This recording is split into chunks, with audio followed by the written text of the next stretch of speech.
Hello বন্ধুরা, সবাই কেমন আছো? আমি তোমাদের মিষ্টি দিবা চ্যানেল থেকে মিষ্টি দিবা।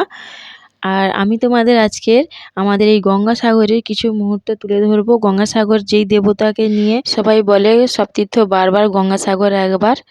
প্রথমে আমাদের ইস্কন মন্দিরটা প্রথমে দেখে নাও। দেখো খুব সুন্দর করে বানানো হয়েছে। আরও কিছুটা কাজ বাকি আছে, কাজটা শেষ হয়ে গেলে প্রতিষ্ঠা হয়ে যাবে।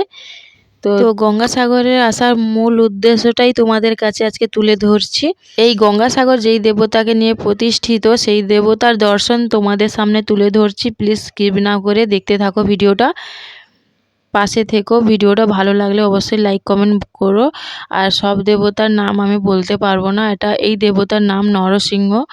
তো সবাই যদি জেনে থাকো কিছু কিছু দেবতার নাম, তোমরা কমেন্টে অবশ্যই জানাবে। রাধা কৃষ্ণ মূর্তি, আমি সব দেবতার নাম জানি না, সত্যি বলছি।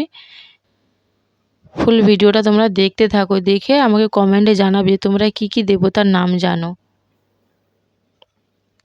এই দেবতার নাম সবাই জানো, জয় শ্রীরাম। গঙ্গাসাগর এই দেবতার নামই অবস্থিত, তো সবাই ওর জন্য বলে সব তীর্থ বারবার, গঙ্গাসাগর একবার।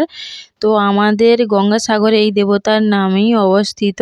তবে দাদু ঠাকুমার কাছ থেকে কিছু কাহিনী শুনেছি এই দেবতার, কতটা সত্যি জানি না, কিন্তু শুনেছি যেটা সেটাই তোমাদেরকে বলি। তো শুনেছি এই দেবতা একজন মানব ছিলেন। ইনি বিহার থেকে এসে নাওয়া খাওয়া করতো না, মাসের পর মাস, বছরের পর বছর ধ্যানে সারা সব সময় মগ্ন থাকতো।